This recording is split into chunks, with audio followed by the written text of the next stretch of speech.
My name is Quentin Prachu, and this presentation is on writing idiomatically for double reed instruments.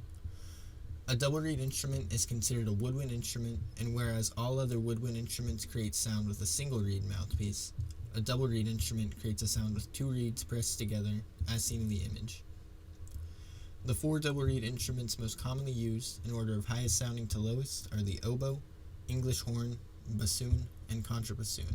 But there are dozens more lesser-known instruments in this family, such as the tenoroon and bass oboe. In this presentation, I'll be talking about the four most common instruments in this family, their ranges and timbres, how they fit into the context of a band, and some things to know about specific logistics of each instrument. So the first instrument I'll be talking about is the oboe, and out of the four instruments I'm talking about, the oboe is the highest sounding, with a range from B-flat 3 to G6.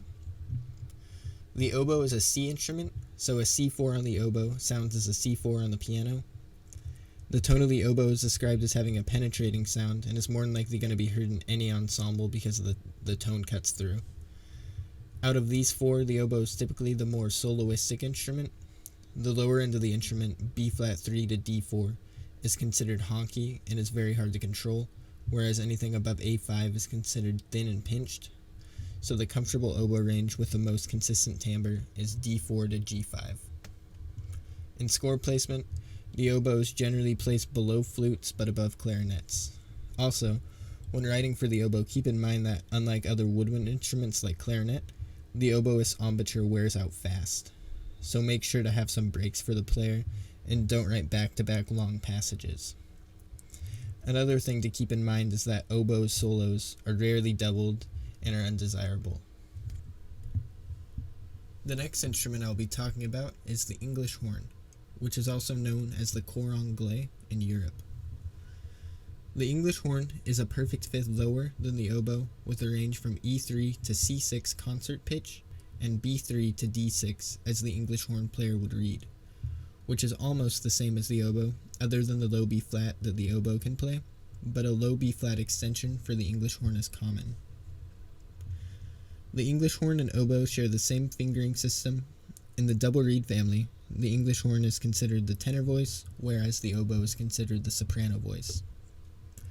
The timbre of the English horn when compared to the timbre of the oboe is considered more dark and mellow, and this difference in sound is mostly due to the English horn's wider reed and larger conical bore. The tone of the English horn is more stable than that of an oboe, with E3 to C4 being louder and more forceful than D-flat 4 to D5, which is described as the more mellow part of the instrument, while the upper range of the horn, E-flat 5 to C6, is considered thin. An English horn player in the context of an orchestra is usually considered an extension of the oboe section and is usually played by a lower-chaired oboist. The English horn is placed directly below oboes in score order. The third instrument I'll be talking about is the bassoon.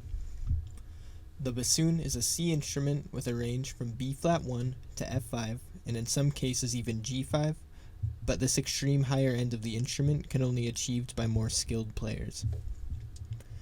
The best way to describe the unique tone quality of the bassoon would be nasally, yet full and dark. Bassoons naturally can play quietly, but not quite as loud as other instruments, so in writing for them, make sure to write for their dynamic range and adjust other parts down with this in mind. At the lower end of the spectrum of the instrument, B-flat 1 to B2, the instrument, very much like all double reed instruments, can sound harsh and loud, but also sounds very full and rich. From C3 to C4, the bassoon is in its most comfortable neutral timbre, and above C4, it usually sounds weaker and pinched, getting more and more pinched the higher the instrument goes. When writing for bassoon, keep in mind that anything above a C4 is going to become easily covered up by the rest of the ensemble, and this upper register of the instrument should be mainly used for specific purposes, and the tone quality in this register should also be kept in mind. Also, if writing for a younger or less experienced bassoonist, these upper notes are going to be very difficult due to the complex fingerings and finicky speaking of notes in this register. In general, when writing high notes for bassoon, have the player work up to them from a lower note. The bassoon is said to be one of the hardest woodwind instruments for a reason, and a big part of its complexity and learning are the difficult fingerings. Trills on the bassoon can be very difficult and near impossible, and any trills below G flat 2 are going to be very difficult. More trills to watch out for are trills from A4 to B4 and C5 to D5, unless working with a very experienced player. Some extended techniques that bassoonists can do are flutter tongue, but only in the middle register, overblowing, which produces harmonics in the lower register, double tonguing, which also only works in the middle register, and multiphonics. The bassoon is written in both bass in the low to middle range and tenor clef in the upper range of the instrument. In score placement, the bassoon is typically placed below clarinets and above horns. The last instrument I'll be talking about is the contrabassoon, also known as the double bassoon or simply the contra. The contra is the lowest instrument in the standard orchestra, even lower than double bass and tuba, with a range spanning from B flat 0 to C3, and is a C instrument that sounds an octave below where it is written. Thus, contra players read from B flat 1 to C4. A low A0 extension is common in the modern contrabassoon. The lower end of the instrument range, B flat 0 to B flat 1, is more felt than it is heard and can be described as rumbly, thick, and dark. The middle range, from B1 to C3, is its more neutral, balanced tone, just like the bassoon, and anything higher, like the bassoon, sounds pinched.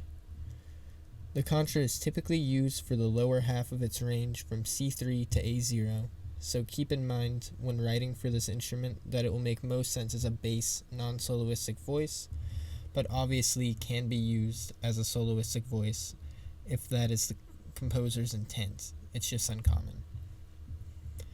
Higher register contra is seldom used because in an orchestra the bassoons will take care of that range.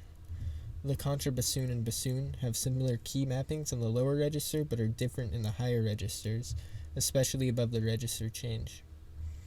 When writing for this instrument, make sure to write in plenty of places to breathe, especially in the lower register. Also similar to the bassoon, the contra can play very quietly but has a hard time projecting.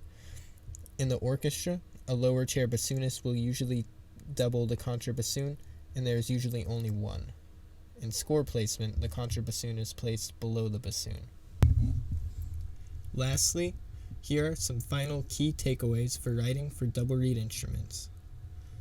All common double reed instruments have similar tone quality, boomy and honky in the low registers, mellow and soft in the middle registers, and in the high registers, oboes and English horns project more so than the bassoon and contra.